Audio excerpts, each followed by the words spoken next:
Iran पर हमला करते वक्त अमेरिका को लगा था चंद घंटों में इसे घुटनों पर लाकर दुनिया में अपनी ताकत की मिसाल पेश करेंगे, लेकिन दांव उल्टा पड़ गया। ईरान के सामने ट्रंप को मदद की गुहार लगानी पड़ रही है। ठीक वैसे ही पाकिस्तान ने अफगानिस्तान को कम आंक कर उस पर हमला किया। पाक अपनी न्यूक्लियर शक्ति और चीन अमेरिका जैसे आकाओं के घमंड में था और उसने बड़ी गलती कर दी, जिसका खामियाजा भुगतना पड़ रहा है। डूरन लाइन पर अफगानिस्तान ने ऐसा जाल बिछाया है जो हारने में महारत हासिल कर चुकी पाक सेना को नेस्तनाबूद कर देगा। लेकिन असली खौफ वो घातक और जालिम सेना है जिसके डर से असीम मुनीर और शहबाज शरीफ की आंखों की नींद हराम हो चुकी है।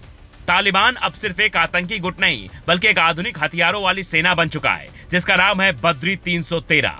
पाक का काल बनेगी बद्री 313 बटालियन। इस जंग में एक तरफ हार मानने में मशहूर पाक की सेना है तो दूसरी तरफ बद्री 313 अफगानिस्तान की एक ऐसी बटालियन है जो किसी से हार नहीं मानती, चाहे सोवियत संघ हो या फिर खुद को दुनिया की सबसे खतरनाक आर्मी कहने वाली अमेरिकी सेना। बद्री ने किसी के सामने घुटने नहीं टेके हैं।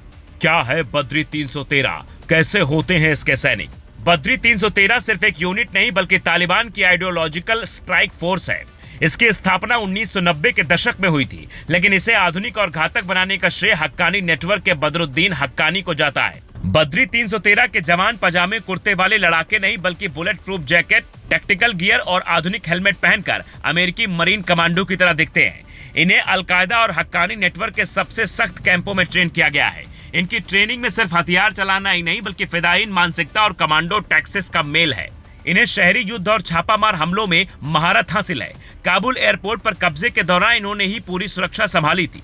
जब 2021 में काबुल गिरा तो बद्री 313 के सैनिकों ने वैसे ही फोटो खिंचवाई जैसे 1945 में अमेरिकी सैनिकों ने इवो जिमा की जंग के बाद खिंचवाई थी। इस जंग में पाकिस्तान के पास F-16 और JF-17 जैसे लड़ाकू विमान हैं, जो अफगानिस्तान के पास नहीं है, लेकिन तालिबान के पास इनसे निपटने के लिए 3 बड़े प्लान हैं। हवा में नहीं, जमीन पर वार।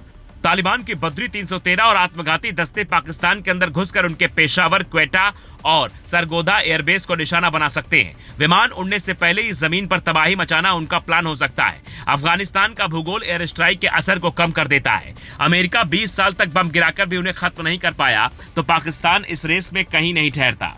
स्टिंगर और आधुनिक मिसाइलें। तालिबान के पास सोवियत काल की और हाल ही में अमेरिकी सेना से छानी हुई कंधे पर रखकर चलाई जाने वाली मिसाइलें बड़ी मात्रा में हैं। ये मिसाइलें कम ऊंचाई पर उड़ने वाले लड़ाकू विमानों और हेलीकॉप्टरों के लिए काल हैं।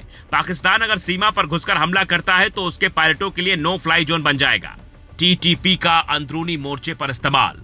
तालिबान का सबसे बड़ा ब्रह्मास्त्र है तहरीके तालिबान पाकिस्तान यानी TTP। जैसे ही पाकिस्तान एयर स्ट्राइक करेगा, तालिबान TTP के जरिए पाकिस्तानों के शहरों के अंदर इस्लामाबाद, लाहौर, कराची में बम के धमाके और हमले तेज करवा देगा। पाकिस्तान की सेना 2 मोर्चों पर फंस जाएगी।